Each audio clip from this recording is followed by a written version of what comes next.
meeting, and as a vice chair, I was not consulted, and I don't believe that Mr. Thériault was consulted either. I would like to have an explanation and comments.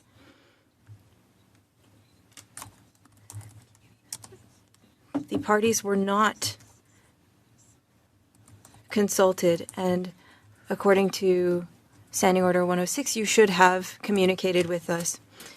And in the letter that you shared with us from Mr. Poilievre, you recognize the importance of looking into the matter, but you organized today's meeting. And now we're 8 days later. If it was so urgent, why did it take 8 days?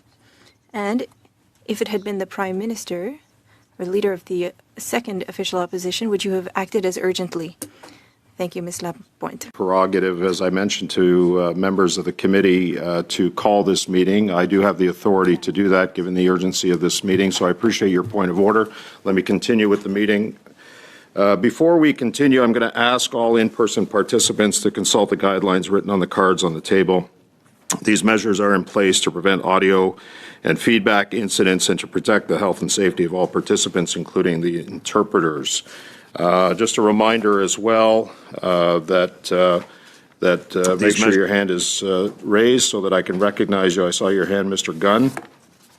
So welcome to meeting number 49 of the House of Commons Standing Committee on Access to Information, Privacy and Ethics. Today's meeting is taking place in a hybrid format. Pursuant to the standing orders, members can attend in person in the room and remotely using the Zoom application. As members are aware, last week I did receive a letter from the Leader of the Opposition asking to convene a meeting of the committee, and in my response to that letter, I said that I would put the matter before the committee because of the broad public concern and questions raised following the joint announcement of the Premier of BC and the Prime Minister. I also stated as well that it would be up to the majority of members to pursue this matter further if they so choose. So here we are. With that, I open the floor to discussion. I look forward to a constructive and informative discussion. Mr. Gunn, you have the floor. Go ahead. Thank you, Chair. I'd like to start by moving a motion that given that Prime Minister Mark Carney recently announced a plan to bail out developers, bankers, and investors by using taxpayer dollars to purchase more than 2,200 unsold condominium units in British Columbia.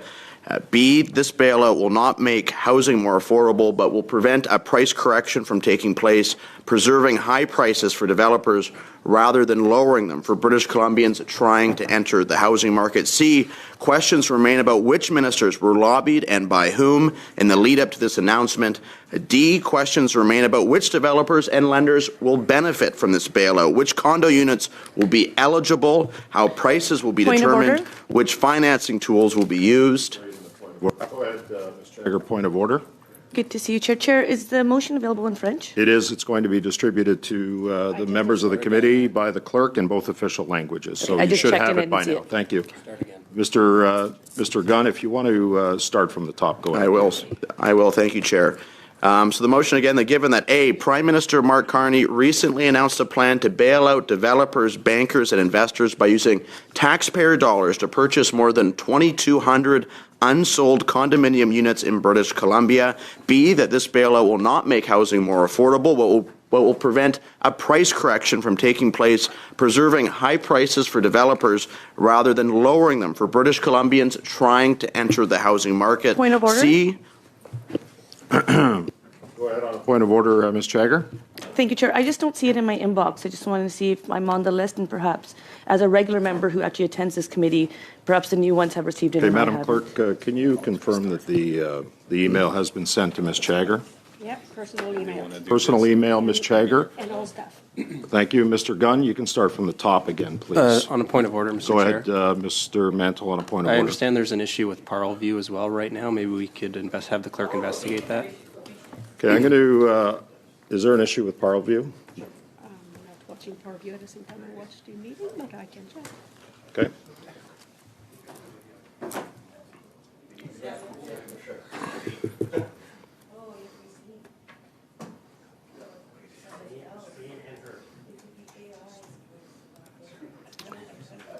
Okay, we're just checking. Thank you for pointing that out, Mr. Mantle. We're just checking right now.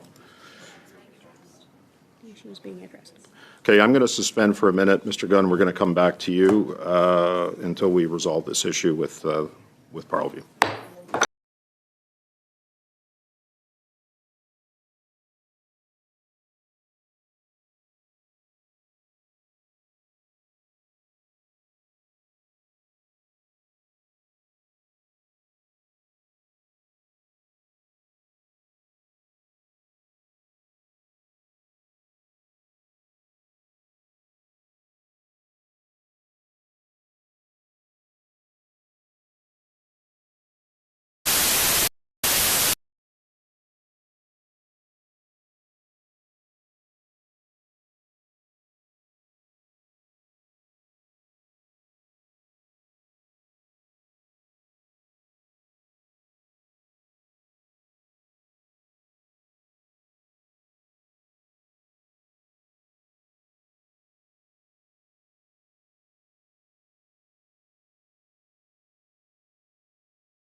Mr. Gunn, you have the floor on a point of order. Madame Lapointe, go ahead.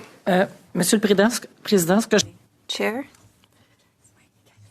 I understood that the video feed was not working, and so I would like to raise my point of order from earlier again. I understand that it is your prerogative to organize a meeting, but none of the vice chairs were consulted in organizing this meeting that you called urgent, following a letter from the leader of the opposition. You organized the meeting 8 days after receiving this letter. Would you have done the same had the letter come from Mr. Blanchette or Mr. Carney? That's a question I've been asking myself. Because we have Standing Order 106 regarding consulting. Thank you, Chair. I'd like to move a motion that given that A, Prime Minister Mark Carney recently announced a plan to bail out developers, bankers, and investors by using taxpayer dollars to purchase more than 2,200 unsold condominium units in British Columbia. B, this bailout will not make housing more affordable, but will prevent a price correction from taking place, preserving high prices for developers rather than lowering them for British Columbians trying to enter the housing market. C, questions remain about which ministers were lobbied and by whom in the lead up to this announcement. D. Go ahead, Mr. Chang, with your point Sure, of order. can I have the speaking order, please? Gone. After he's done, I'll give you the speaking order. Yeah, I have Hardy, Kwan, Mantle, Chang, Lapointe. That's who I have on the speaking order. Mr. Gunn. Point order, Monsieur le Président. Point of order. Point of order? I would just like to remind everyone that a point of order is not used to ask a question. A point of order is to flag something that's not working. Happening here, Mr. Hardy. So I'm going to ask that Mr. Gunn be given the opportunity to present his motion. You'll have an opportunity. Members of this committee will have an opportunity to speak to that motion. I've got a list formed. Mr. Gunn. Perfect. Thank you, Chair. Start at the top. We'll start at the top again. I'd like to move this motion that given that A, Prime Minister Mark Carney recently announced a plan to bail out developers, bankers, and investors by using taxpayer dollars to purchase more than 2,200 unsold condominium units in British Columbia. B, this bailout will not make housing more affordable, but will prevent a price correction from taking place, preserving high prices for developers rather than lowering them for British Columbians trying to enter the housing market. C, questions remain about which ministers were lobbied and by whom in the lead up to this announcement. D, questions remain about which developers and lenders will benefit from this bailout, which condo units will be eligible, how prices will be determined, which financing tools will be used, and which entity or entities will ultimately own the units. E, forcing home buyers to compete with their own tax dollars while raising housing prices for the benefit of developers is not in the interest of Canadians. And F, Prime Minister Mark Carney is building an economy of bailouts and handouts to Liberal insiders while creating higher costs, debt, and taxes for everyone else. Okay. Go ahead, Ms. Chager. I don't know about anybody else, but my audio, my translation's not working. Okay, we'll make sure that your audio is working. Is the audio working? Okay, I know what you're doing here. I know what you're doing to disrupt the meeting, and that's fine. You can continue it because people are watching. Go ahead, Mr. Gunn. Start with the next paragraph. Get your motion on notice.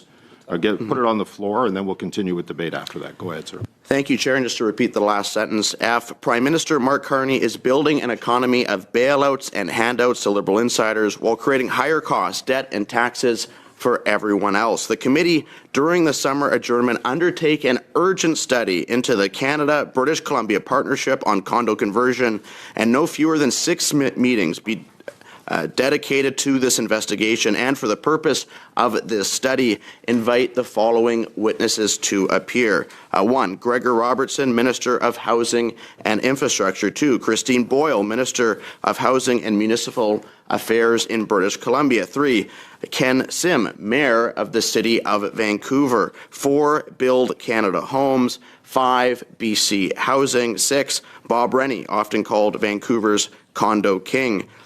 7, Duncan Vladarchuk, Chair of the Liberal Party of Canada in British Columbia and Chief of Staff for Ani Group. 8, the Urban Development Institute. 9, Concert Properties. 10, Brookfield Asset Management. 11, organizations that advocate for affordable housing and on behalf of home buyers. And 12, other witnesses as may be proposed by members of the committee, and that the committee order the federal government and the government of British Columbia to provide the committee with any agreement made between the federal government and the government of BC related to the Canada-BC Partnership on Condo Conversion, and any agreement between either government and any developer or lender related to the Canada-British Columbia Partnership on Condo Conversion immediately after any agreement becomes finalized. Okay, thank you, Mr. Gunn. So we are in committee business. The motion is in order. I do have a speaking list. I'll start with you, Mr. Hardy, Ms. Kwan, Mantle, Chang, and Lapointe. Go ahead with your comments, please. On the motion. Okay. So that's the contents of the motion, Mr. Chair. Look, we're gathered here today in the middle of summer, not because I think everyone loves spending time in Ottawa in July, but because Canadians have very real concerns about the Liberal plan to bail out billionaire condo developers in the fifth most unaffordable housing market in the entire world, starting with the fact that during the last election, the Prime Minister and the Liberal Party never campaigned on this. They never campaigned on spending more than $1 billion in taxpayer money to give a handout to their wealthy developer friends. They never campaigned on using the taxpayer dollars of hardworking Canadians to buy more than 2,000 condos in Greater Vancouver. Also, developers wouldn't have to lower prices and, God forbid, sell at a loss. And they never campaigned on artificially propping up what are already extremely unaffordable housing prices and preventing the market from moderating to a more affordable and sustainable level. Of course, all this begs some pretty obvious ethical questions that I think deserve answers, such as, if the Liberals didn't campaign on this policy, why are they suddenly deciding to pursue it now? Whose idea was it? Who lobbied for it? Is this being planned for more Canadian cities? And maybe most importantly, which well-connected developers, big banks, and foreign investors stand to benefit the most? Now, I want to take a moment to share with the members of this committee a particular dictionary definition that I think describes the direction of economic policy in Canada over the past year. And I quote, "An economic system where business success depends heavily on close ties between corporate executives and government officials. Instead of competing in a free, meritocratic market, companies thrive by securing political favors such as bailouts, tax breaks, subsidies, or specialized regulations that block competition." That, colleagues, is the definition of crony capitalism, and it does increasingly, in my view, represent the official economic policy of the Liberal Party of Canada, rewarding insiders, well-connected corporations, and party loyalists, while everyday Canadians fall further behind, privatizing the profits of the wealthy, then bailing them out should something go wrong. And as one of the millennial members of Parliament, I also have to point out how insane the generational inequity of this policy truly is, handing out huge sums of money to developers who have made billions over the past 20 years, paid for with tax dollars by those who are still trying to enter the housing market for the very first time. It is yet another generational transfer of wealth that creates no new units of housing while rewarding those who built and priced condos that nobody could afford. It's not only bad economic policy, it's unethical, it's immoral, and it's wrong. Okay, thank you, Mr. Gunn. Mr. Hardy, sur la motion, s'il vous plaît. Merci, Monsieur le Président. Thank you, Chair. We're in the middle of summer, and we're here in Ottawa. I heard earlier that it makes no sense how taxpayer dollars is going to be spent. And we need to shed a light on all of this before over $1 billion, $1,450,000,000 is spent, and we need to shed a light on what's happening. We needed to urgently meet before things move forward so that we could look into the issue. One of our last meetings here was with Minister Champagne. He said to me very directly, and he came to respond to our questions, but he said something that I found interesting. He said that the Ethics Committee needs to base its conclusions on facts. So let's look at the facts. And that's what I think we need to focus on. This is not a partisan investigation. And perhaps the colleagues across the room don't have all the facts at hand. And it's following all of these facts that we want to look into this and understand how these projects are moving forward. Let's start with the facts, as I said. June 18th, 2026. 2 days before the adjournment of Parliament, the Prime Minister was still not at Parliament. He was often outside of Parliament. He announced $1.45 billion for 2,200 unsold condos in BC. So again, for condos that are not selling. So, well, with Build Canada Homes, they're saying we're going to convert this into affordable housing. 2,200 unsold condo units. $660,000 per condo. That's supposed to be considered affordable? And we see that these developers will give the information in the fall, no questions to be asked, it's announced, but we're not receiving any answers to our questions, and this is when we're starting to see issues, and we need to shed a light on this over the summer. When Parliament sleeps, people still need to be awake and watching what happens. It's not because we won't be able to ask questions during a question period that questions don't need to be asked. Is there a conflict of interest here? That's a new question. There was an article published just when Parliament was adjourning. 17 times the ethics screen for the Prime Minister were activated. 17 times. So these are direct employees of the Prime Minister who trigger this screen. So there are potential conflicts of interest. There are issues that we need to ask questions on.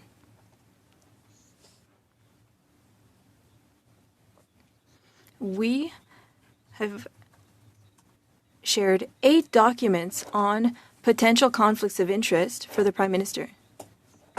And we're hearing that it's not always easy, it's not always simple.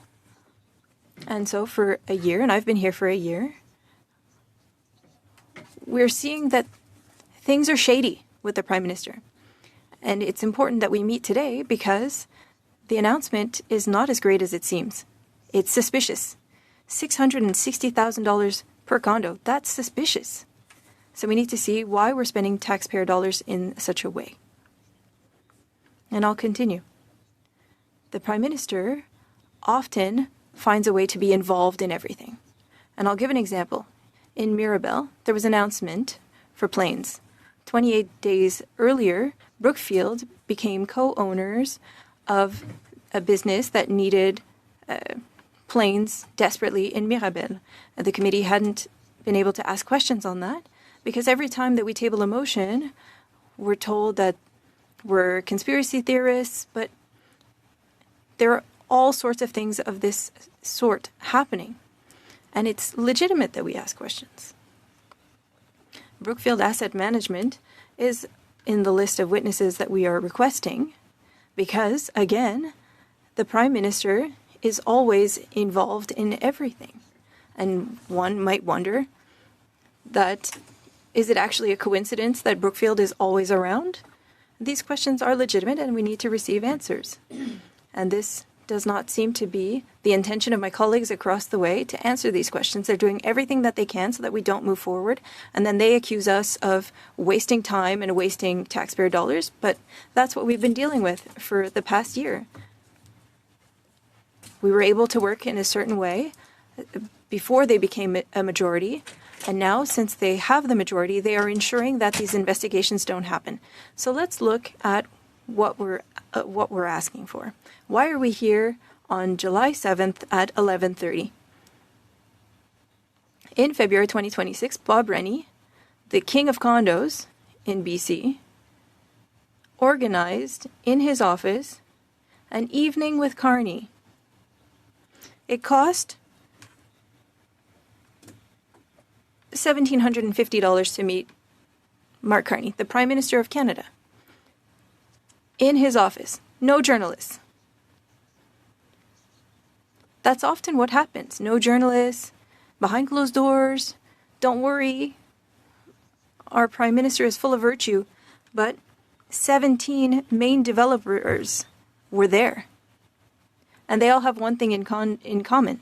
Thousands of condos unsold. So that was in February 2026. In March 2026, so a month later, there's a document from BC Housing, speaks to a meeting between the Minister of Housing in BC and Mr. Carney. In May 2026, the CMHC says there are more than 5,000 unsold condos in Vancouver, an increase of 76%, and in Barnaby Richmond specifically. And remember that, because it's important. I want everyone to understand. June 3rd, Brookfield becomes co-owner with $1 million for Concert property, 8 industrial properties. And so we might wonder if there's a link there, because just to be clear, the co-ownership is not for condos with Concert property. So Brookfield, Concert property, a $1 million deal. They're working together on a project. But Concert property has projects in the region, including 50 in Barnaby. 50 condo buildings in Barnaby. So we're stretching and we're looking into things, but I think that Canadians have a right to know what's going on. For Brookfield, 15 days before the announcement, they are becoming co-owners of this condo company with thousands of condos that haven't been sold.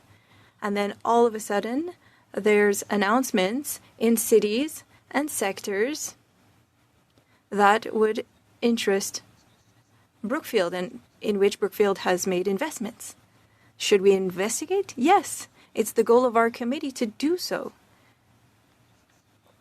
If there's nothing to hide and everything's fine, well then, we'll carry out the investigation, we'll see that there was no link, and then we'll just look like those asking the wrong questions, but we can't ever get far enough. We never even get any answers.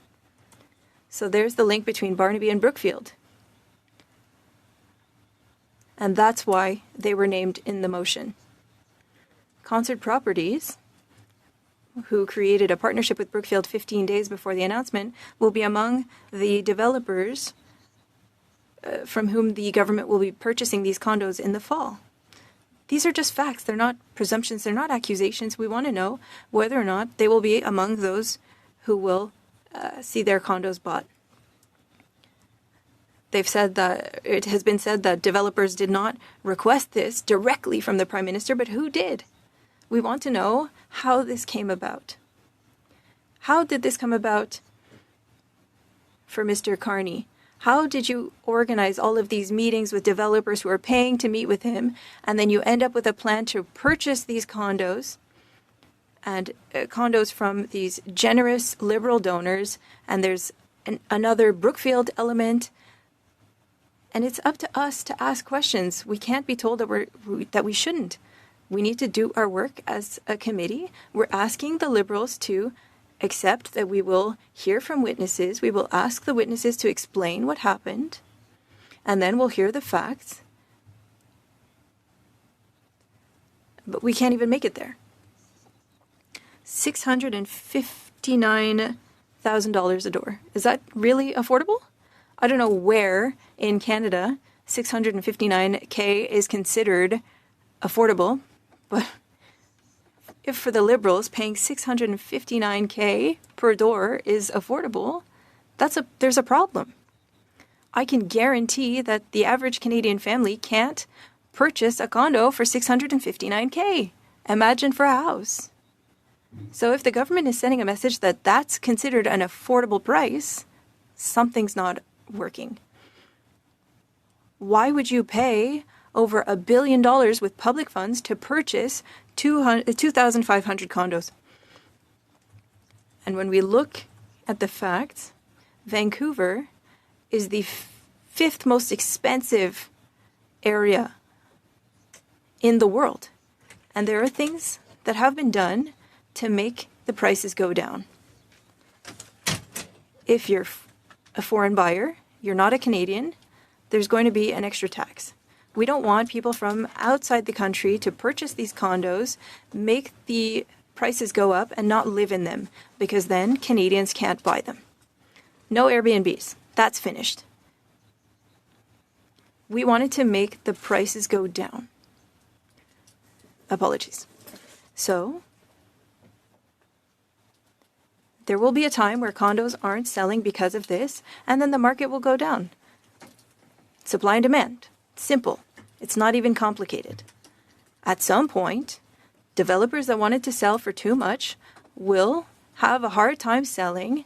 They'll be forced to sell for less, at a discount, at a loss maybe. And who's going to benefit from that? Canadian families. Because when one comes down, the other comes down, and the market comes down. That's what was happening. So the left hand is working to bring down prices, but then the right hand is like, oh, no, actually, I'm going to purchase all of this. I'm going to avoid the market going down, and I'm going to pay for this with taxpayer dollars. So everyone's paying the price. Families can't afford housing for less, and we're taking money from these families who are paying taxes to ensure that the market doesn't come down. And who benefits from that? Rich developers, liberal donors. So again, I think it is legitimate for us to be asking these questions. TD was foreseeing a decrease in prices of 15%. The market was going to adapt. And so that's why clause B and E, I speak to that in our motion. B, D, and E. And I have a question that might be a little bit different from our regular questions, but there is legislation that allows developers to not pay builders until the end of the completion of the building, or if there's a crack in a wall after a certain time or issues with plumbing, often there's an amount that is withheld till the end. And there are rules surrounding this, and I looked into it. Tin Properties, one of the developers in Barnaby, can't sell but isn't being paid.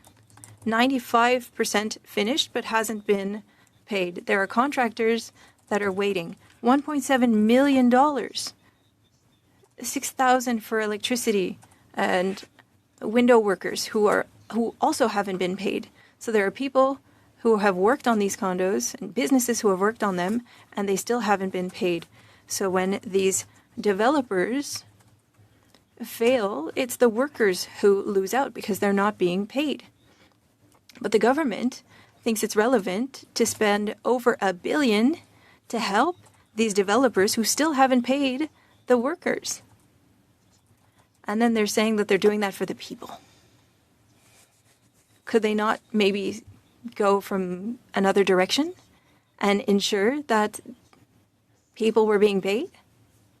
If this is to move forward as a project, can we at least get answers? We want to ensure that the businesses who did the work are paid. We want to ensure that families have access to units that are affordable, and ensure that it's not millionaire friends of the Liberal Party who benefit from all of this. Another thing that is clear, Build Canada Homes, another bureaucracy started by Mr. Carney, was supposed to build 1 million homes per year. At the end of this year, there still hasn't been anything built. And just as they did before the end of Parliament, they wanted to move things forward quickly and say that the session was productive, even though they spent more time in backroom deals instead of moving forward on legislation in collaboration with opposition parties. But they're saying they're going to purchase these condos with taxpayer dollars and condos that were not built by Build Canada Homes to increase the percentage to make it seem like they built new homes. They built new homes, and it makes no sense. That's why we're asking questions.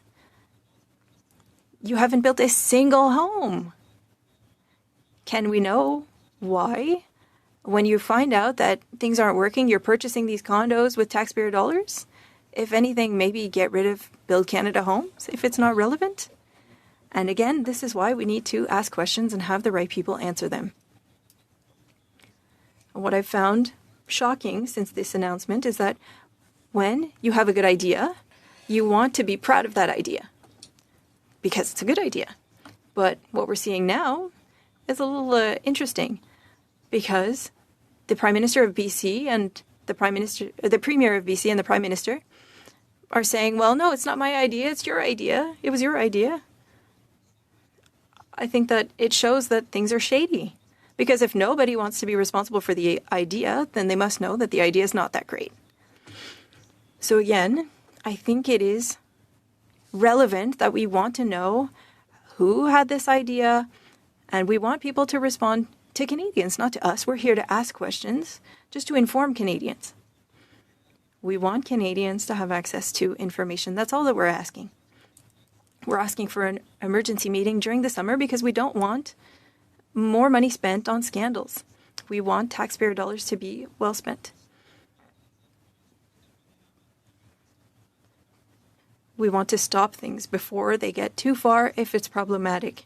We don't want to end up in September, October with money spent, and then you find out, well, oops, billions have been spent, Canadians paid for it, and families received nothing.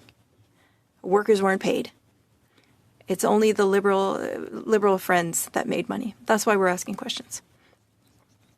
And I'll end on this because I think it's very important. We've been working hard for the last year on conflicts of interest. The Ethics Commissioner is an independent agent, and he said the appearance of a conflict of interest should be part of the Conflict of Interest Act. We proposed this change. Colleagues across the room refused. We weren't asking for it. It was the Commissioner who was asking for it. And again, there's another potential conflict of interest. There's the appearance of a conflict of interest. We would like to shed a light on this potential conflict of interest, and it doesn't seem to be the will of the members across the way to go forward with this. They said that what we're doing is not important, that we're wasting time.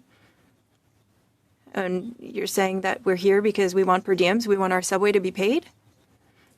That's what they think, but that's not the case. There is an appearance of a conflict of interest, and we want to know whether or not there truly is one.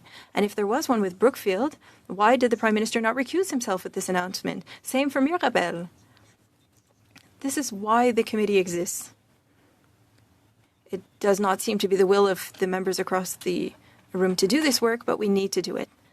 If we look at the motion and we read it, and it's important because people who are listening to us might think that we're playing political games on a small element, but that's not the case.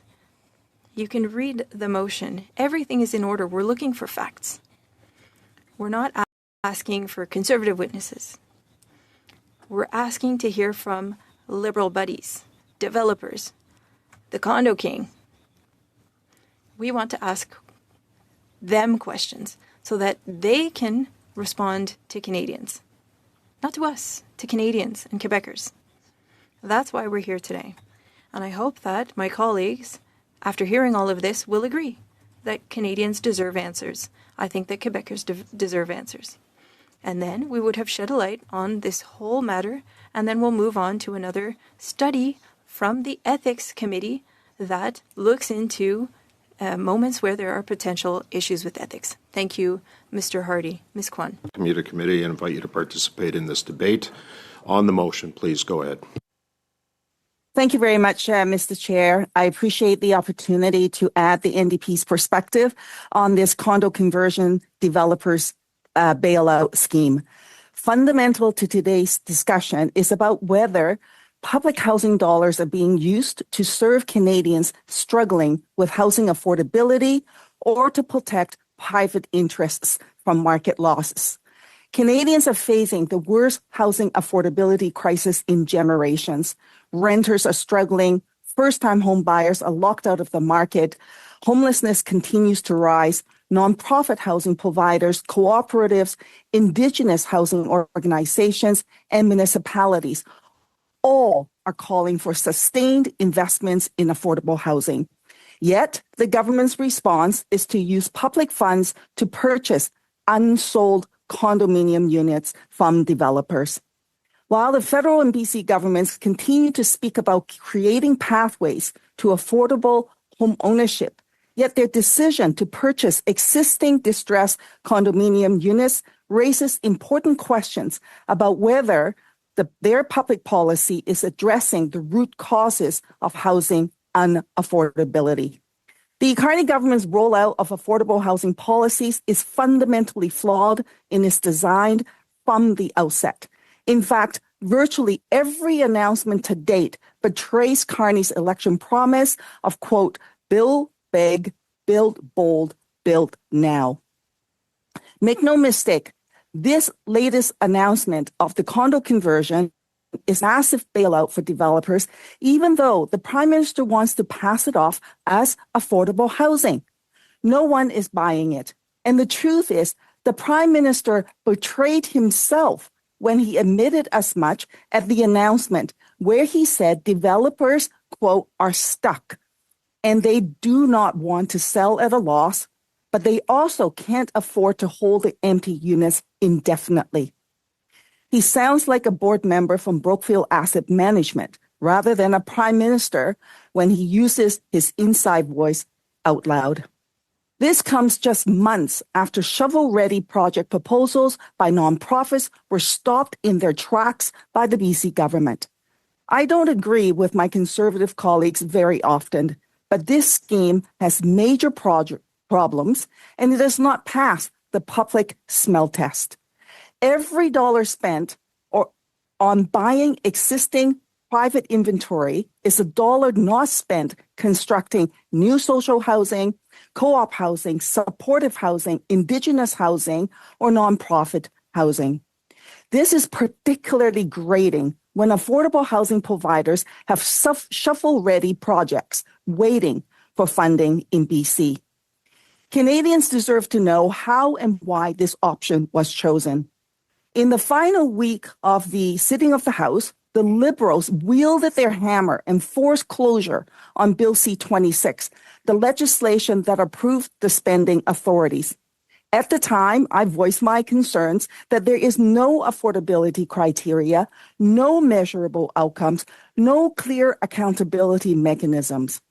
The bill didn't even say how much or what funding formula was used to determine how much will be allocated to each province and territory. Instead of calculating it on a per capita basis, the government refuses to say what secret formula was used. Based on what has been announced to date, and I would venture to suggest that it is based on how much overpriced condo glut exists in each province. If I was an MP from Newfoundland and Labrador, Nova Scotia, New Brunswick, Manitoba, Saskatchewan, Quebec, Alberta, I would want to know why my province is being shortchanged by tens of millions when we are not, and why we're not getting our fair share. Alberta should have gotten $208.5 million if it's done on a per capita basis. Instead, they got $119 million. Manitoba should have gotten $62.2 million. Instead, they got 10.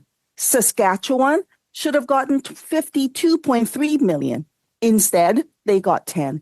New Brunswick, they should have gotten $35.8 million. Instead, they got 10. Newfoundland and Labrador should have gotten $22.7 million. Instead, they got 10. Quebec should have gotten $373.1 million. Instead, they got 320. Perhaps the Liberal MPs were never told how much was allocated to their province. After all, in the eyes of the Prime Minister, they are just seat warmers for votes. Given the centralization of the Carney government, not one Liberal MP said boo about this inequity. This right here speaks to the whole problem of this scheme and how Carney is governing. And yes, why we're here today.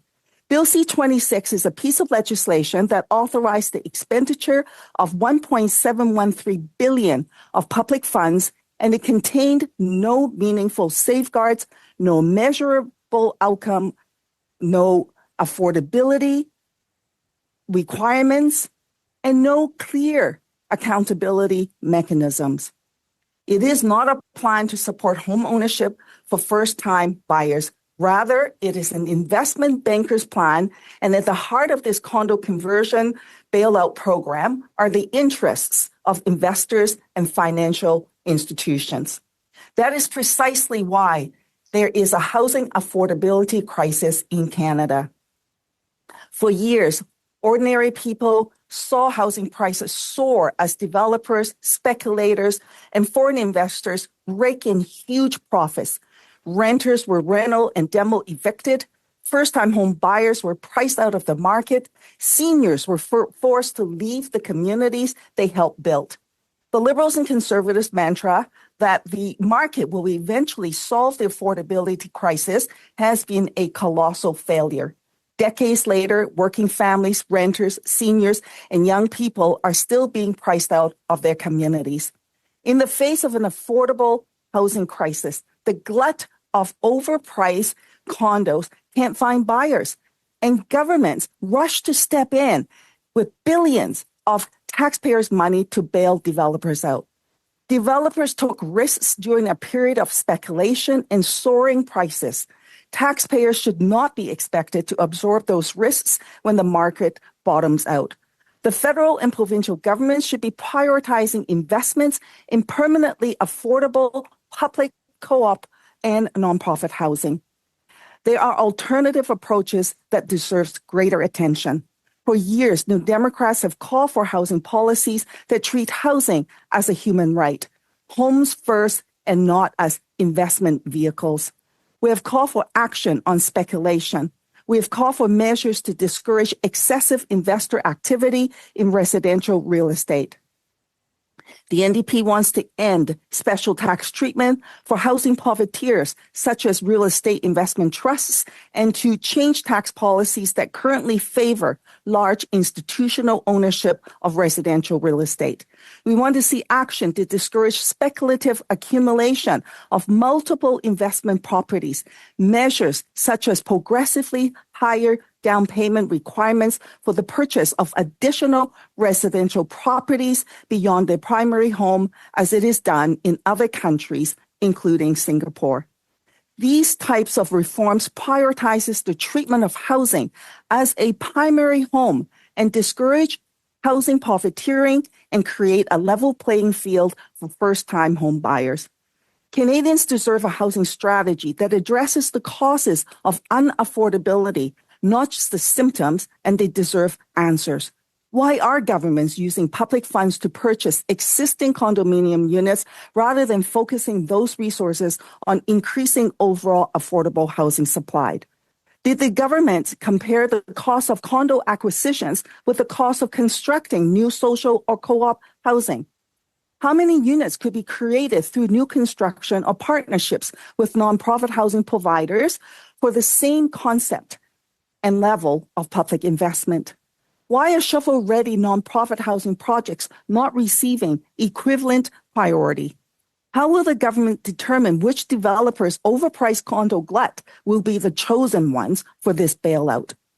Is it the people who attended this special meeting with the Prime Minister in secret? How will the purchase price be determined? By how much will developers benefit from this bailout? What performance indicators will be used to evaluate this program? What analysis has been conducted on the impact of these purchases on local housing markets and first-time buyers?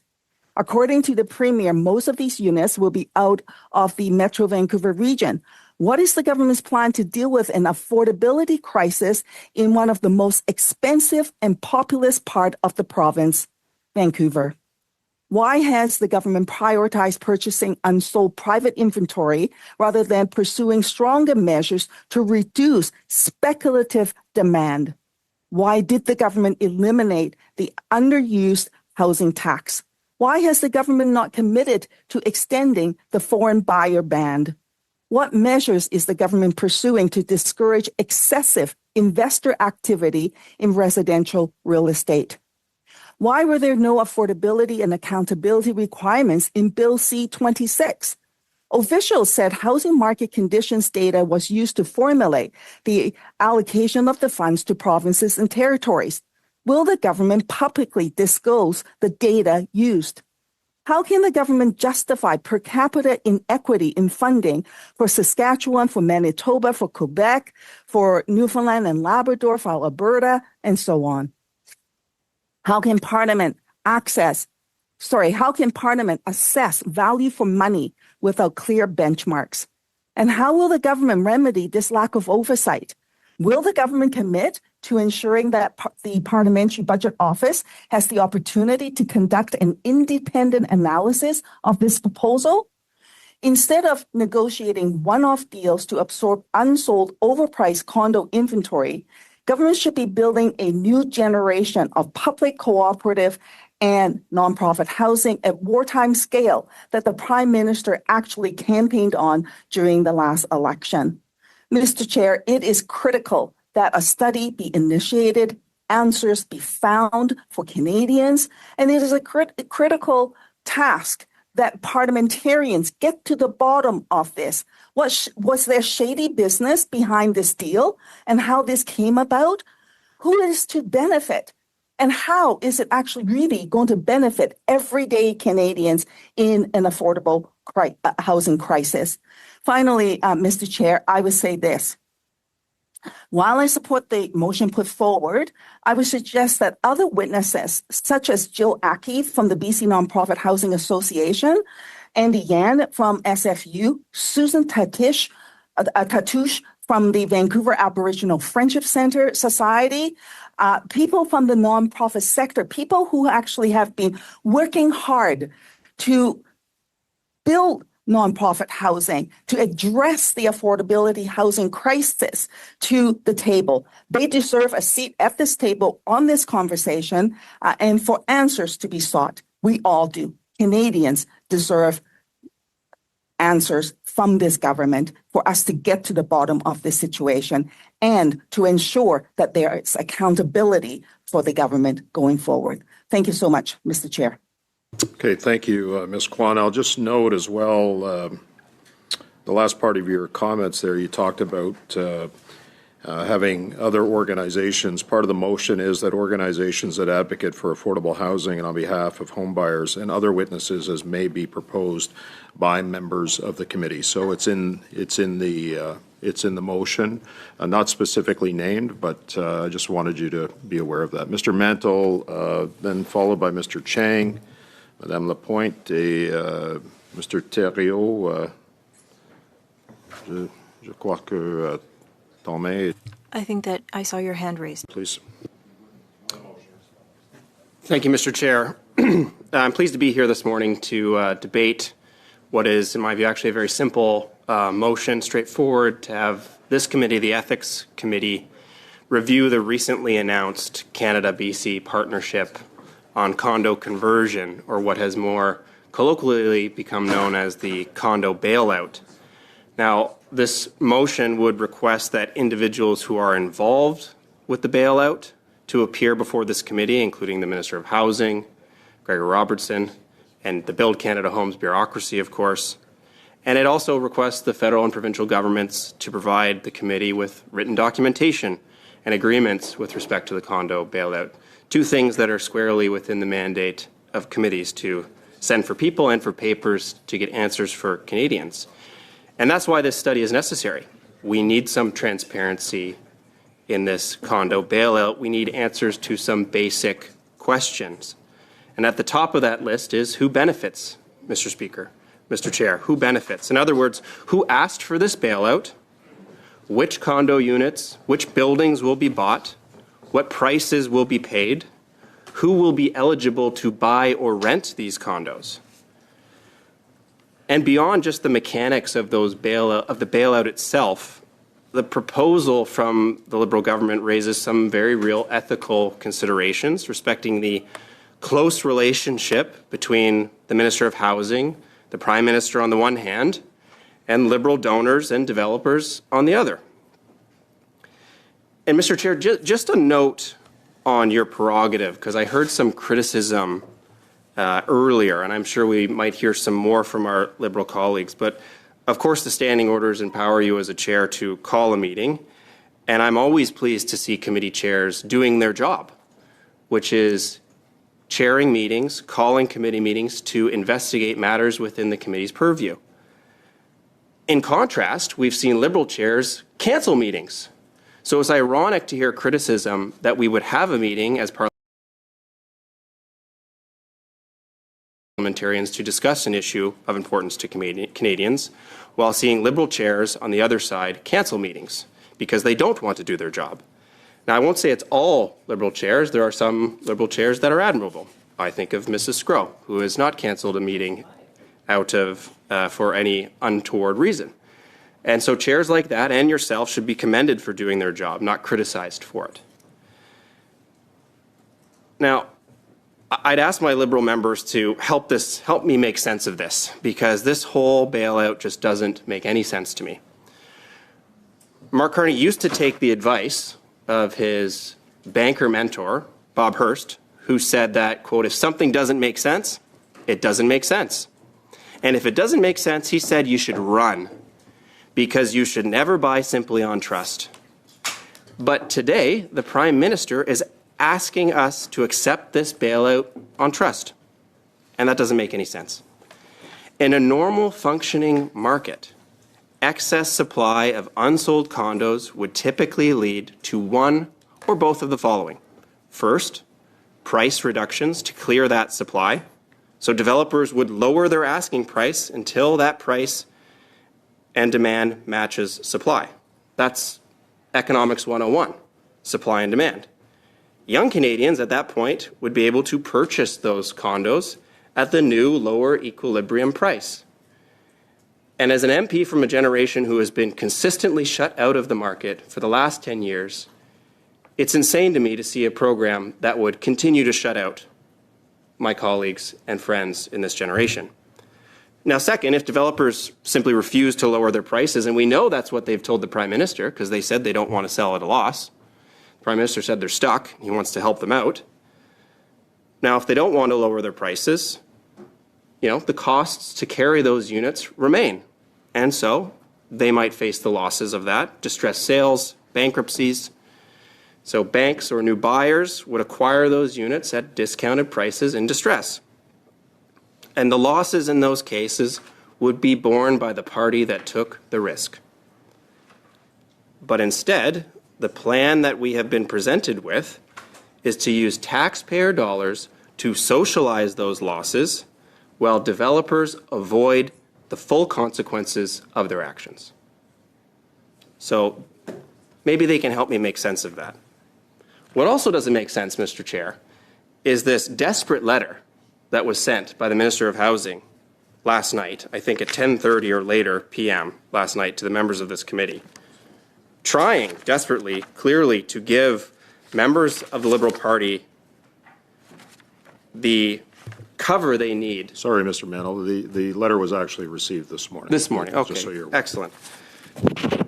So the letter that was received even later to the committee members, which is clearly an attempt by the minister to give the Liberal members cover to avoid this study.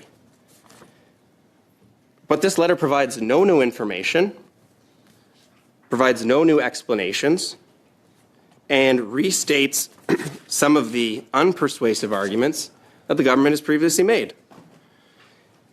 For example, the minister says that this committee should wait for more details before undertaking a study. Well, I would respond, first of all, that it was the minister and this government that announced this program. Should they not have the information and the details available before they announce a program? And number two, if the minister would like to provide more details, we are requesting him to come to this committee and provide them.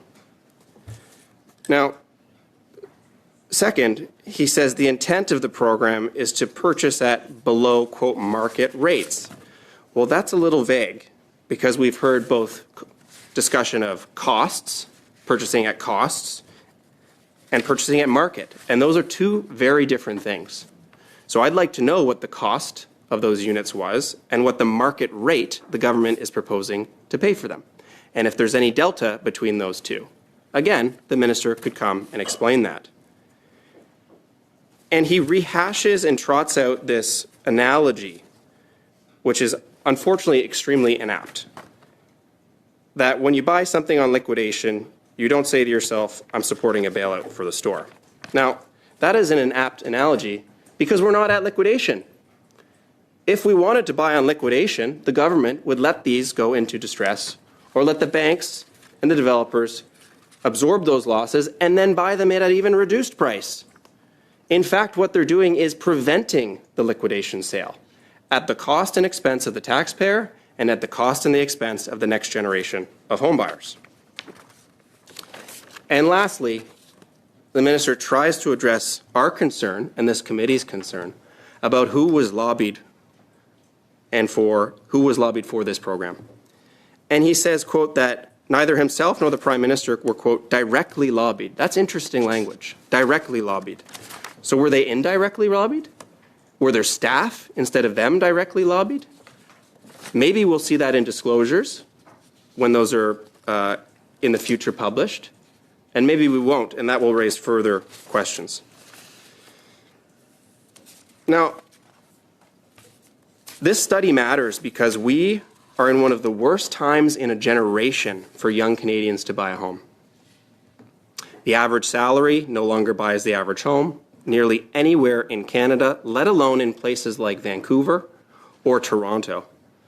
Home prices have outpaced income growth for a decade while this party was in government, and that means that the price-to-income ratio for a home has risen dramatically.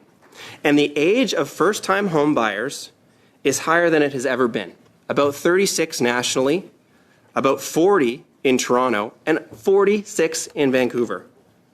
That has real consequences for families. Family formation is delayed, and people don't even start families because of these concerns with owning a home. And those ages are amongst the highest in the world.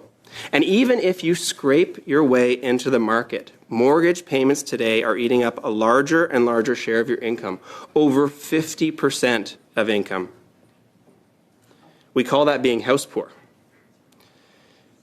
Now, the missing middle, they did an analysis about 2 years ago, I think it was, showing across the entire OECD that Canada has the worst housing affordability of all the countries in the OECD.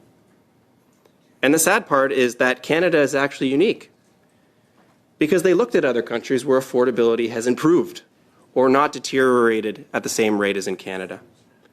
So it's simply untrue to claim that Canada's deterioration is the same as everybody else. Actually, Canada's far worse.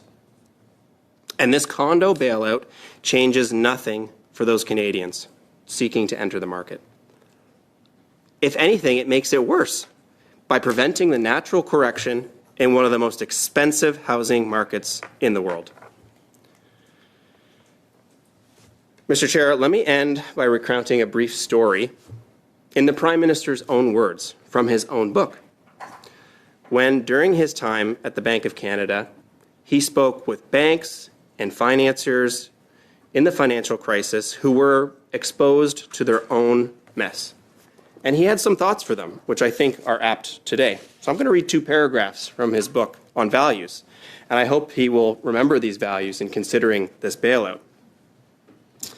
He said, and I quote, "When the music stopped, these masters of the universe turned to the state. I remembered that once I became governor of the Bank of Canada in early 2008, I would receive delegations of investors in asset-backed corporate papers or bankers that were exposed to their mess. Their requests had the benefit of being consistently self-interested. They would argue that it was the responsibility of the Bank of Canada to take on their risks. We shouldn't be unduly worried. The market had momentarily taken leave of its senses. They left out the bit about why Canadians who had never had a chance to ask the questions unvoiced by these masters of the financial universe should take on the burden. And they left out the implications such behavior would have for moral hazard in the system. For if banks and markets were bailed out from their mistakes, then what was to stop them from taking on greater risks in the future? A continuation of the heads they win, tails we lose finance. How would that promote the values of responsibility, accountability, prudence, and trust that are essential to sustainable finance? I would ask him the same questions today. Why should Canadians take on this burden? Why should he now continue to allow developers to engage in a heads they win, tails Canadian homebuyers lose housing development plan? How does this condo bailout promote the values of responsibility, accountability, prudence, and trust that are essential to sustainable finance and a sustainable housing market for the next generation? I hope he takes heed of his own values. Thank you, Mr. Chair. Thank you, Mr. Mantle. Mr. Chang, I have you next. Go ahead on the motion. Thank you, Mr. Chair. We are sitting here talking about a program in the process of being designed by the BC government to meet the priorities they have set provincially and address an issue that is within their jurisdiction. The federal government is respecting that as a provincial priority and taking action to help facilitate, as Canadians expect of cooperative federalism. I also think it's worth reminding Canadians that the condo conversion program that brings us today has not even been finalized. The BC government has said that the details will become available on the coming weeks. But instead of waiting for the details, instead of having the complete picture for us to discuss, the Conservatives have decided to call us into an emergency meeting, pulling us away from important work in our constituencies. I want housing. My constituents in Burnaby Central want housing. I think everyone around this table wants housing. Burnaby is one of the most expensive rental markets in this country. Average rents here sit at roughly $2,300 a month, about 18% above the national average. And Burnaby is consistently ranked among the top 5 most expensive cities to rent in all Canada. That's the reality facing thousands of families, students, and workers in my riding. This is not a theoretical policy debate. It is about whether a nurse, a transit worker, or a young family can find an affordable housing to live this year or next year, not five years or 10 years from now. The Canada-BC Condo Conversion Partnership will convert more than 2,200 unsold move-in ready condo units into affordable rent-to-own homes, making sure that homes that are already built instead of waiting years for new construction. And that's exactly the kind of fast action a rental market like Burnaby Central needs. This program does not stand alone. It is backed by real federal investment already in the region. For example, $2.5 billion over 10 years through the Canada Public Transit Fund, on top of $852 million already committed to TransLink and BC Transit. Investment that directly serve Burnaby commuters and make transit-connected housing more viable. Also, nearly $1.6 billion in federal funding, matched by BC for up to $3.2 billion to cut DCC for multi-unit housing by up to 50% in priority communities, saving up to $40,000 per unit. This is about getting Burnaby renters and renters in BC into homes faster than waiting years for construction to catch up with the demand.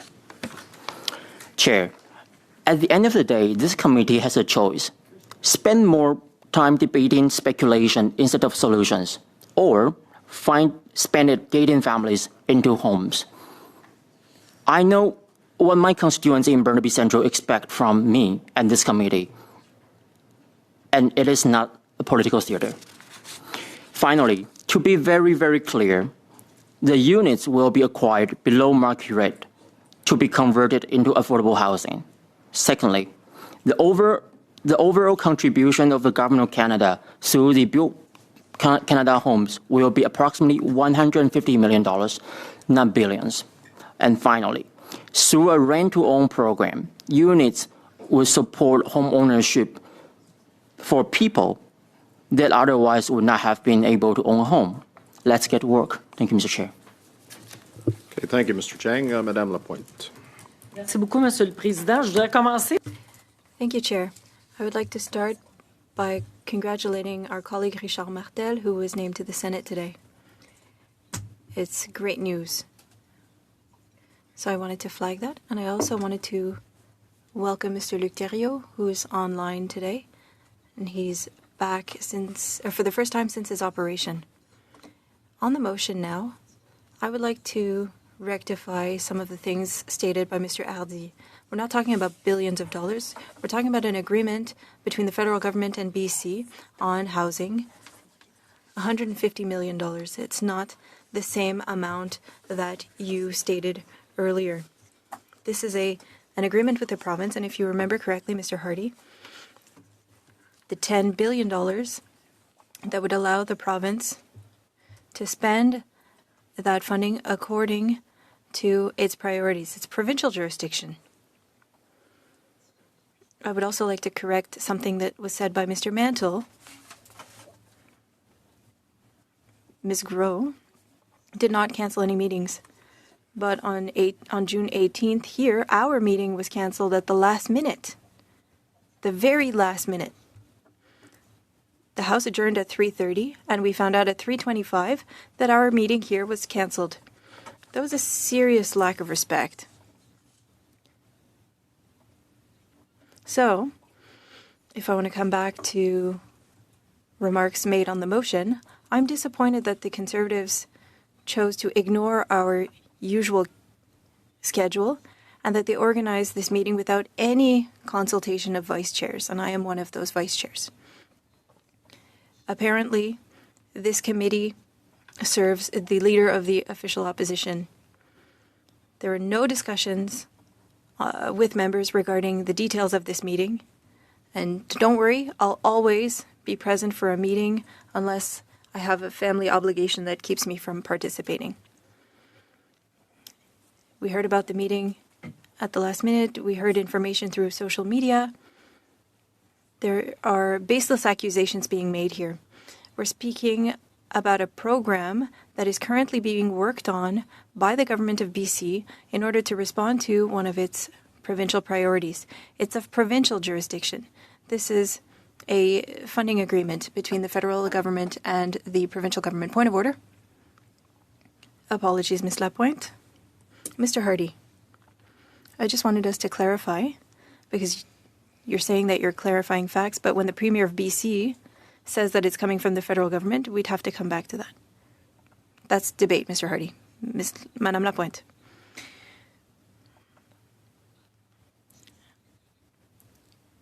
Order. Madame, vous avez la parole. Merci. Recommencez. Ms. Lapointe, you have the floor. Parce qu'on parlait pas de milliards.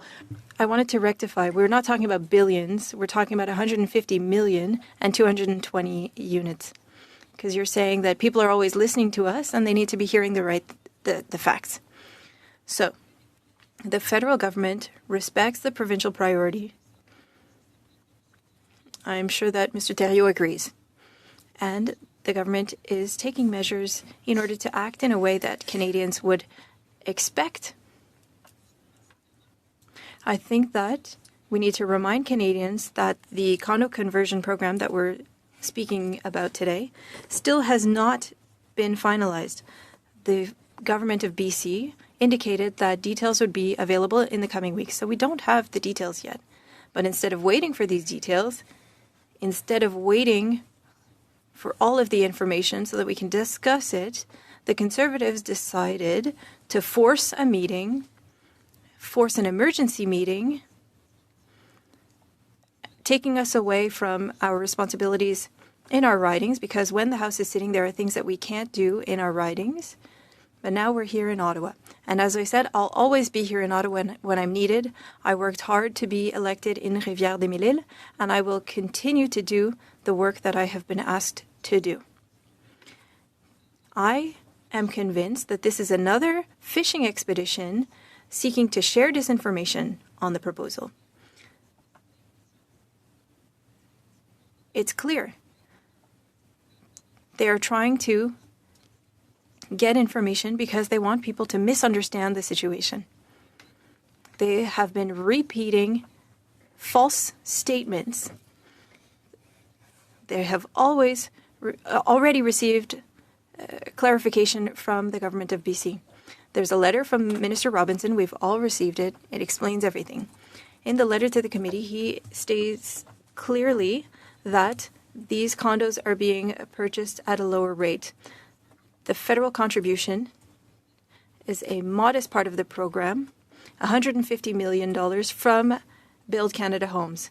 The opposition is misinforming with false information. We've been talking about developers from Vancouver. The BC government was clear. These are not Vancouver condos. They are in BC throughout the province. The Conservatives continue to say that this will bring prices up, even though these units are being purchased at a preferential rate. They keep speaking about developers, but Goodman, Commercial Urban Financial Institute, and others have said that they do not believe that this program will be beneficial to them. And there's something that we won't hear from the Conservatives. They won't talk about the 2,200 families and individuals who will have access to affordable housing and a path to home ownership through this program. As the minister said in his letter, we have a choice to make. We can act urgently, or we can follow the approach put forward by the leader of the official opposition on social media and do nothing. Do absolutely nothing. Thanks to this program, we have an opportunity to house people in homes that are ready to be lived in, homes that are currently vacant, even though there are people throughout the province who are looking for a place to live. We can offer to thousands of people a path to home ownership through the rent-to-own model, and this is what is currently being discussed. Where are the Conservative videos on those 2,200 households? Where would they house these people? Their proposal is to do nothing and to wait years, hoping for the problem to solve itself. That's not how we come to a crisis. We are in a crisis. We are taking measures. We are acting. We are trying to find creative solutions. If your priority is to play political games and to share on social media information that is not exact, and if your priority is to house people, well, act. You don't have a concrete plan to focus on the housing issues. And other than all you have said is that we need to do nothing. And they're making insinuations, baseless accusations, and defamation. Colleagues, we are here today because a political party wants to play games. They want to repeat disinformation, and they want to claim that they are looking at a proposal, yet this proposal has not yet fully been shared to the public. That's not how we work to change things. That's not how we solve problems. We are going to continue to focus on delivering results for Canadians. We have delivered. The Conservatives would like us to not talk about these measures and how we have worked to support municipalities. When we work in our ridings, what are we hearing? Cities want us to invest in sewers and in municipal infrastructure. This can lead to savings in BC and have better infrastructure. This is what cities have been asking for. We want to focus on roads and sewers and support infrastructure. The CMHC stated that reducing developing fees or eliminating them could increase housing by at least 14% in some cities. In Quebec, we have announced billions of dollars in infrastructure focused on housing in the last 6 months, and we want to support communities and build the infrastructure that they need for that. Just a reminder that this agreement was made recently, $10 billion that the Quebec government requested in order to move forward with certain projects. Build Canada Homes, which is now, or rather, has worked over the past a year for 11,000 units announced throughout the country. We have eliminated the GST for first-time homebuyers. We have worked with the province of Ontario in order to expand the measure. The Ontario government estimates that this measure will allow us to offer financial relief of $2.2 billion and create more housing and jobs and increase the GDP in Ontario significantly. Thanks to programs such as loans for homes, we are seeing that there is funding for building apartments. This will allow Canadians to work and to contribute, and we will be able to maintain affordable rent. According to a recent study, there has been 20 consecutive months in a decrease of costs for Canadians. We have been working very hard. On March 3rd, we announced $157 million in order to build 388 rental units in Burnaby. 2 towers, 388 units for families, seniors, and individuals in Burnaby. This followed an announcement of $55 million in funding in order to build 116 safe rental units in February. May 14th, we announced more than $52 million in funding for Keelam Apartment in order to build 128 rental units in Waterloo. Point of order. This is a residential unit building of 6 floors. Ms. Lapointe. I don't want debate, Mr. Hardy, so... Je veux juste savoir si on est, parce qu'on est en train de... I want to know where we're at, because now we're speaking to the benefits of Build Canada Homes, and that's not what we're speaking about. Yes, I'm speaking about housing. Thank you, Mr. Hardy. Thank you, Chair. Over the past year, we've sent over $12 million in funding for building housing in order to reduce red tape and to accelerate building housing in Saint-Albert. And Mr. Cooper's writing, and he's not here today. And we're not allowed to say that he's not here, but anyway, he's a regular member. In April, the city had built 966 new units. This is important work, but we know that we need to do more. We need to work with provinces and municipalities and respect their jurisdiction in order to harmonize legislation. We need to continue to support the most vulnerable, invest in our communities. We need to seize opportunities as they present themselves to us. In BC, those 2,200 units are a real opportunity. Thanks to this potential program, we are going to be offering housing to more than 2,000 families and individuals. This will be done more quickly and at a lower cost than if we were to build them ourselves. That's important. It's less costly. These homes are already ready. I don't think that letting this opportunity go is the way to respond to a crisis. We need to wait for the details for this program, as I said earlier. We don't have the details yet. We need to see whether or not there are other opportunities. We need, or rather, the data on vacant units are clear. 67 in Chilliwack, 571 vacant in Kelowna, 588 in Victoria, 961 in Richmond. These are housing units that are available. We will know more when the details are finalized and made available. But Conservative MPs don't want these units to be made available. It's time to roll up our sleeves and really respond to the needs of Canadians. This motion does nothing for that. Thank you. Merci, Madame Lapointe. Juste en avant de...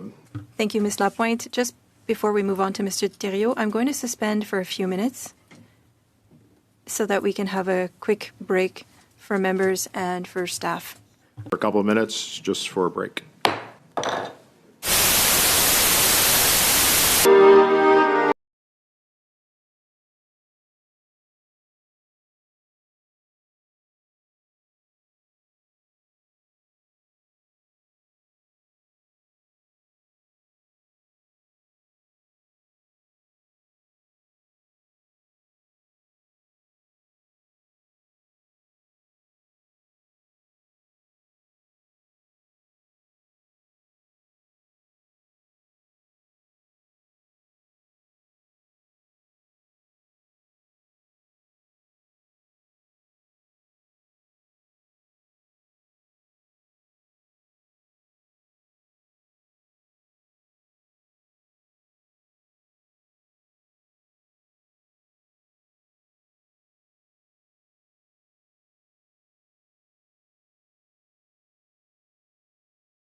La parole. Commencez, s'il vous plaît.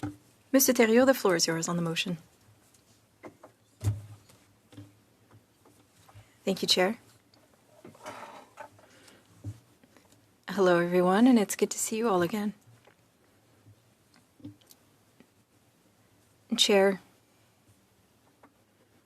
as you know, Canada is a big country. And media coverage is not the same from coast to coast to coast. We have heard very little about it in Quebec. I was looking for articles on things that we were to speak about today, and I saw that it was a big issue in BC, and I don't want to blame you for anything, Chair. I wanted to say that you made a choice in organizing a meeting today in order to shed a light on potential issues, and I wanted to thank you for it. There are a number of things that I find concerning. I'm not going to repeat what has already been said. A lot of things were said. There are things that I find concerning. As you know, I taught ethics for 30 years. And so I am very concerned by ethical matters.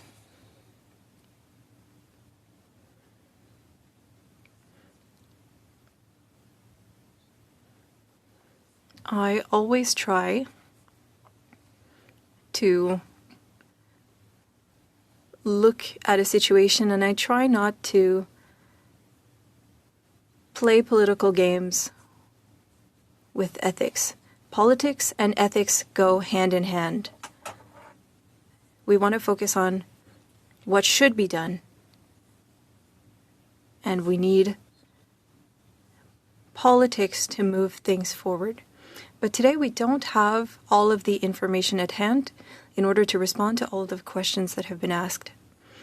We don't have answers to questions asked by Ms. Kwan, who is the main person who is concerned by this, given that given that she is from that province. I agree with her on a lot of things, but don't agree on one thing. The Quebec government, accountable to its National Assembly, signs an agreement with the federal government, $320 million for housing. It's not from my seat at the House of Commons that I'm going to ask for accountability from the province of Quebec. Quebecers and Quebec political parties, official oppositions, they will be the ones to ask for accountability on that agreement that was signed between the Quebec government and the federal government. In this federation, there is something that exists. And you know how critical I am, but it has to do with jurisdiction. The Quebec government will be accountable to Quebecers, not on what they call a deficit of $320 million, but an agreement that was beneficial to them. And there will be an election soon in Quebec, and people will decide. This is important because there's part of the motion that I would have wanted to see beforehand, but I do understand that we are in politics here.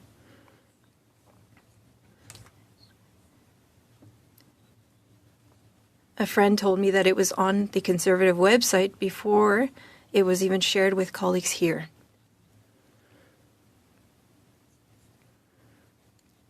People want to save institutions, but you also need to respect people who are part of those institutions. And I don't want to belabor the point here, but I am bothered by the end of the motion that says that we order the government of BC to share information. If there was someone from the government of Canada to ask or to order the Quebec government to share anything, well, I would take issue with that. And so the Conservatives will have to explain that element of the motion to me. What are they seeking there? They want to have a lot of information. They don't want to miss anything. They don't want to miss anyone, and perhaps there would be something that wouldn't be revealed, but they would have to explain that, because I agree with the rest of the motion. Chair, I think that the committee should write to the lobbying commissioner. I think that we should ask her to look into this matter. Why?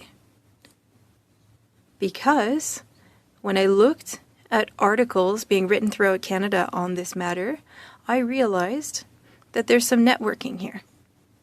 Political decisions sometimes happen given the people that we know.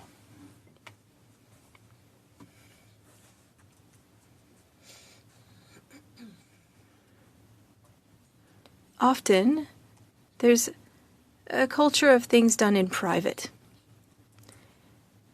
And this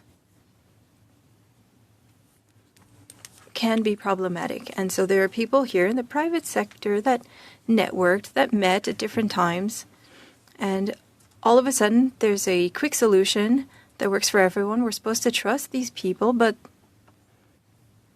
procedure would be entirely different in a public system where everything is transparent and not opaque, and where there is accountability. I don't understand why on June 18th, or at the end of Parliament, I don't understand why this program was announced when the Prime Minister said that he wasn't quite ready to make the announcement. But then at the same time, the Premier of BC says, well, it wasn't me, it was him. He wanted to do it so quickly. And we're also realizing that people are part of a network surrounding Mr. Rennie. I haven't heard of him, but I'm happy to hear that we want to invite him to committee. If the Ethics Commissioner said that he wanted to add the appearance of a conflict of interest to the legislation,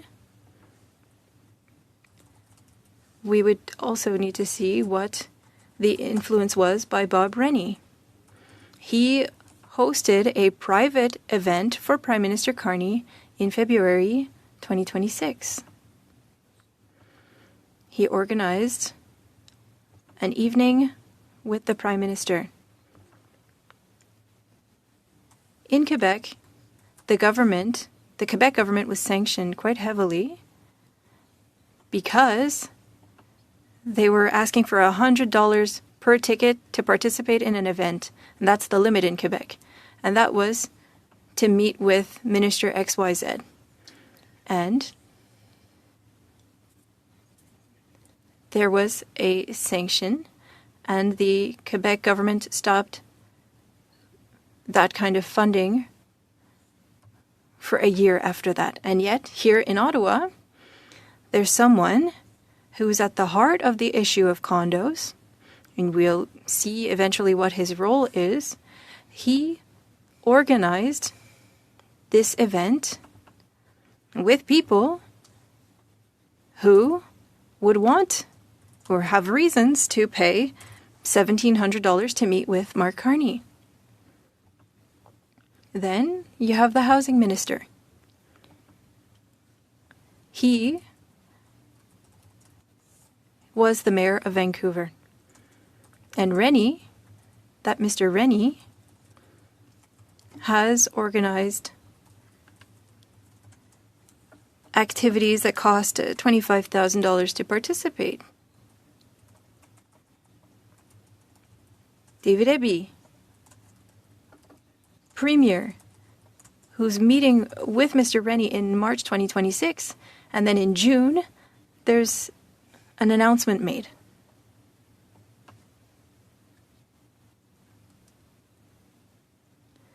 I don't understand why we're not flagging the issue. Maybe there wasn't lobbying. Maybe there was no real conflict of interest, but there certainly is a perceived one, and we need to shed a light on it. We could say, oh, yes, they act quickly so that people had access to housing. Okay, that's fine. But in what I read an opinion piece by Mike Muffet, who is director and founder of a paper, and he said that it's possible that the government negotiated a significant discount in purchasing these housing units. However,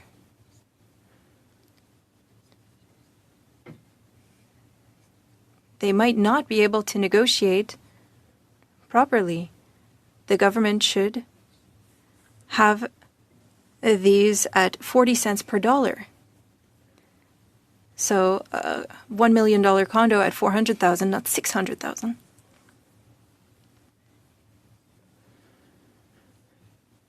And he says that if developers had a price close to what they were hoping for 3 years ago for the same housing, well then it would be a way out for these developers.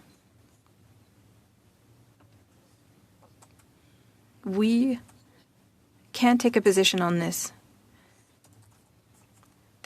What I've understood from the Conservative motion is that we want to shed a light on the situation. We want answers to the questions that have been asked.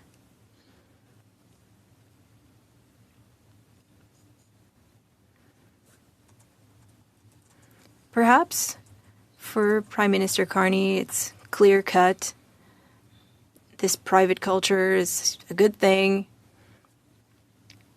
Everyone wins and we move on. People will have access to housing, regardless of impact on the market and whether or not they go down. We're saving people who owe money to the banks. Is that why things are being done so quickly? But when you read all of the articles, well, this leads me to think that we absolutely need to carry out this study. Now, do we want to play political games or do we want to do something serious? I want us to do something serious. All while respecting the jurisdiction and responsibilities of provinces.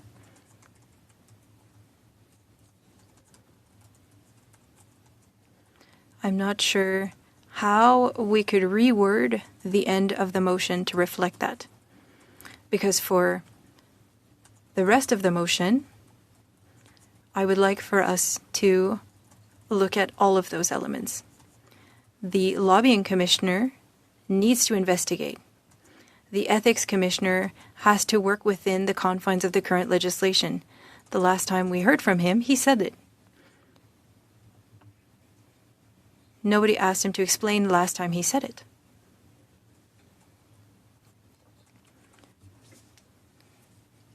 Perhaps his legislation is being properly used, that a screen was implemented. We don't know. We'll find out. But regarding networking and influence, I think that we do have something that we need to look into, Chair.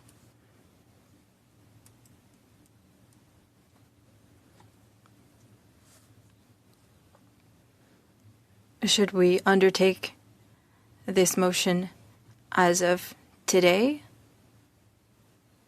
when people are more focused on choosing a bathing suit for the beach and House journalists are elsewhere? They're not on the Hill. Is it the right time? Will we have answers to our questions?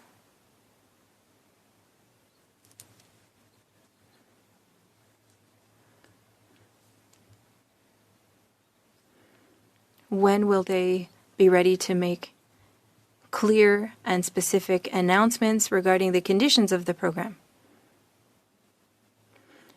Build Canada Homes has existed for about a year. Nothing's moving. When you call them,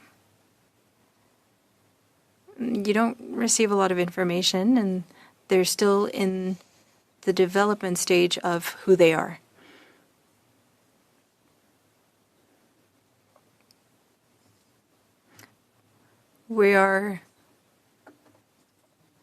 We want to ask questions, and we don't want to be told to wait for the details of the program.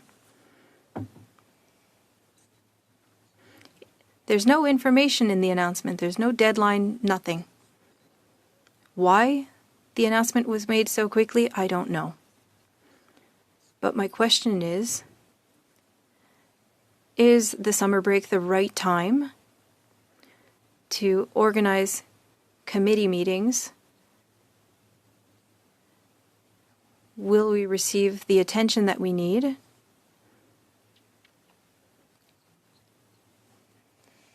That's a relevant question to ask. And we don't want to play political games. We don't want to say the Liberals, the Bloc, the Conservatives, the NDP, nobody wants to work. That's not what I'm talking about. It's about resources. It's about being able to do the necessary research. As you know, we are in riding mode as soon as Parliament adjourns.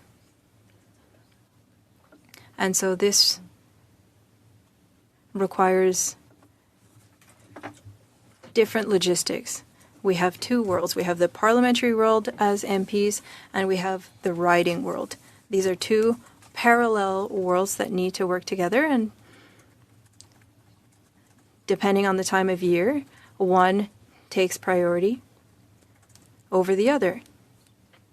And Ms. Lapointe has political background, and she understands what I'm saying, and she said it very clearly. It's not because I have anything to hide. I want this study. I want it to have the necessary impact and attention.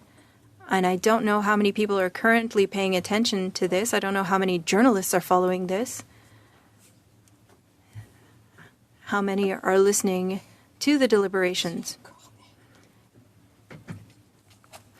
Because if there is somebody focused on this, they're going to try asking questions, but they won't be getting any answers because at the time that we are currently speaking, the government and the minister still don't know what the direction is. So that's what I had to say for now, Chair. Thank you. Merci. Thank you, Mr. Thériault. One of the things that you brought up was the last paragraph and the ability of the committee to order. This is something that I underlined on my sheet, so it's an appropriate thing, I believe, to bring up. We have the ability to compel documents from the federal government, but whether we have that authority, for example, as you cited to the province of British Columbia, is something that perhaps needs to be further addressed in this motion. So I appreciate you bringing that up. Mr. El-Soud, you have the floor. Go ahead. Thank you, Chair. It's always a privilege to speak on behalf of the great people of Mississauga Centre. We've heard it on a couple occasions already over the course of this committee session, this notion of what falls within our mandate as a government, the priorities that we were elected on.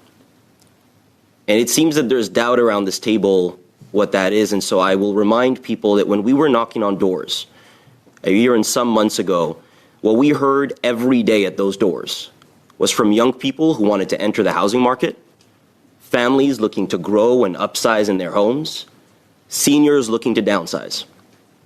And they made clear that what they wanted was an increase in affordable supply housing. That is what they wanted. And so we stand here having this conversation as to whether that is what our government is doing and what we're fulfilling as a mandate currently.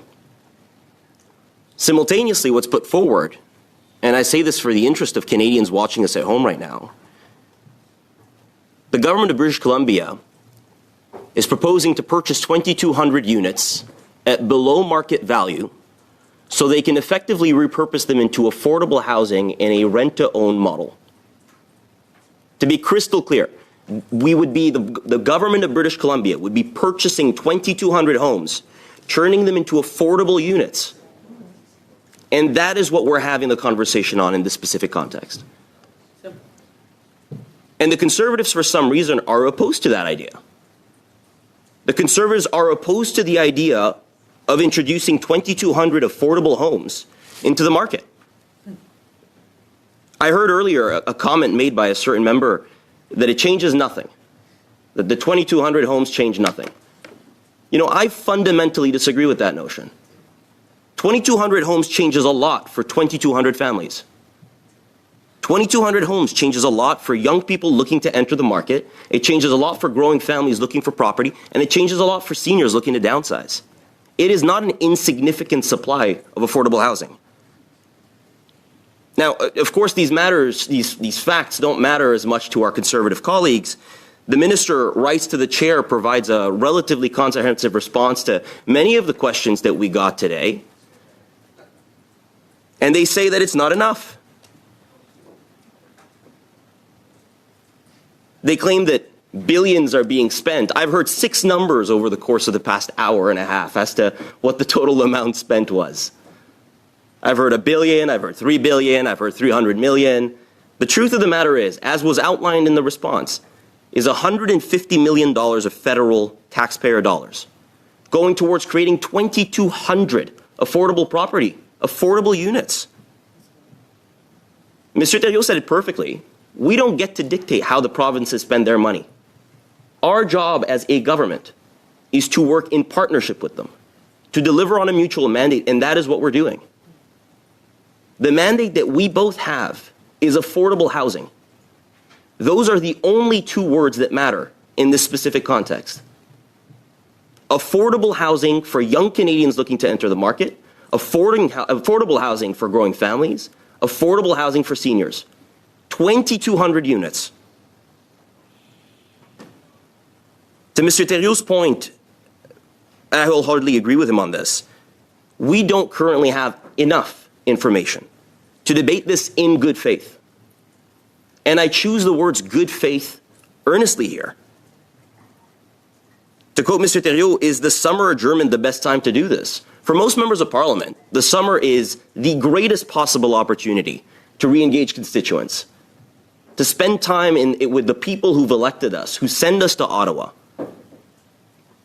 And there's been a deliberate choice here made to not fulfill on that mandate, to not fundamentally do that, to spend time with the people that have elected us and have chosen us to represent them and voice our opinions here in Ottawa on their behalf.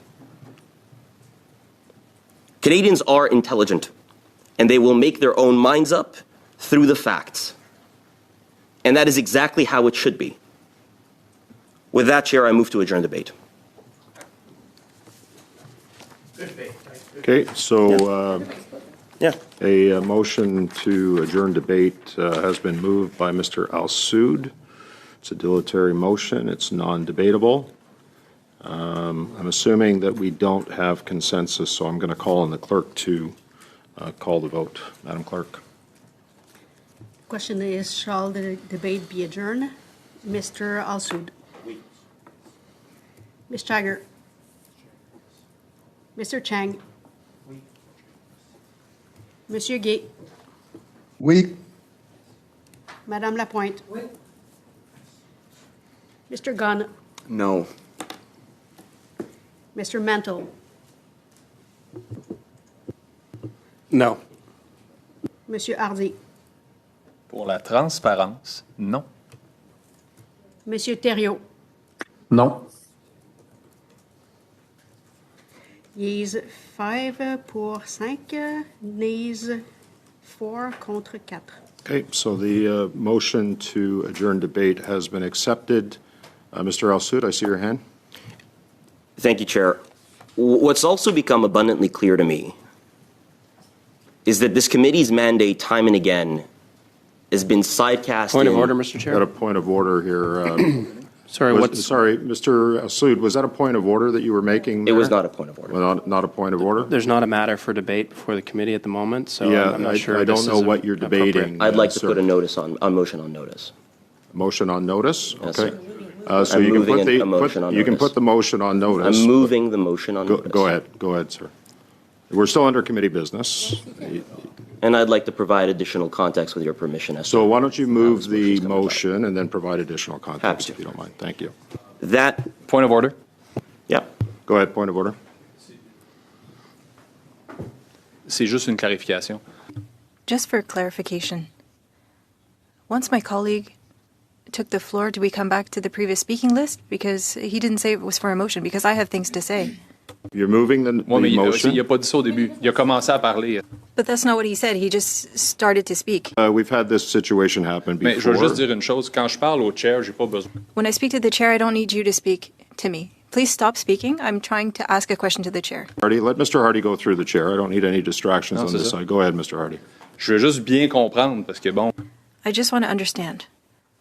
Because he started speaking without saying he was going to be tabling a motion. We had a speaking list. I had things to say. So, on what we were talking about. The ability to speak on the motion. On the motion, On the mais- motion, Mr. Hardy. Oui. But the meeting hadn't adjourned at this point, so we're still under committee business. Mm-hmm. So Mr. Al-Sood can move his motion, which he stated clearly that he wants to do, which is fine. He can make comments on the motion, but I expect that he will be moving a motion, at which point you'll have an opportunity to speak. So go ahead, Mr. Al-Sood, please. Thank you, Chair. It's very courteous of you. The motion reads as follows, that in relation to the committee's future business, it be agreed that the next meeting be dedicated to the statutory review of the Lobbying Act before concluding the witness testimony. Following the conclusion of the statutory review of the Lobbying Act study, the committee dedicate its next 4 regularly scheduled meetings to the study on the use of AI and algorithmic pricing. 3. Following the conclusion of the study on the use of AI and algorithmic pricing, the committee dedicate its next 8 regularly scheduled meetings to the review of the Privacy Act. And 4, the Thursday before every sitting week, the chair provide the committee with a working calendar of the committee's work for the next 4 regularly scheduled meetings. To provide additional context as to why I move this motion, it has become abundantly clear to me over the course of the past few months since I have joined this committee that despite Point the of fact order, that Mr. we've... Chair. Go ahead on your point of order. Mr. Chair, my understanding is moving notice of a motion, which is fine. He can put a motion on notice, but to debate the motion would be out of order because the motion has not been moved. Are you talking with the chair? Just to make sure. When you initially said that you're putting a notice on motion, or a motion on notice, I'll take that as you putting the notice on motion, which can be debated at the next regularly scheduled meeting. So I'm going to adjourn the meeting right now.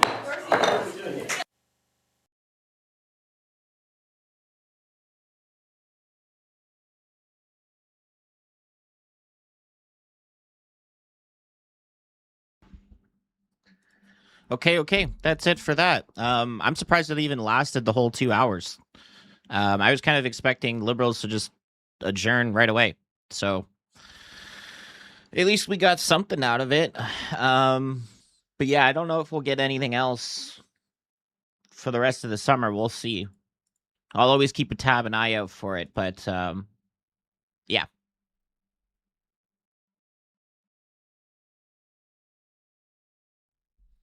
I'll leave it there, guys. I'm going to go watch some of this NATO stuff and see if there's anything going on there. And yeah, I'll see you guys on the next one. Thanks for tuning in and watching, guys. Bye, guys.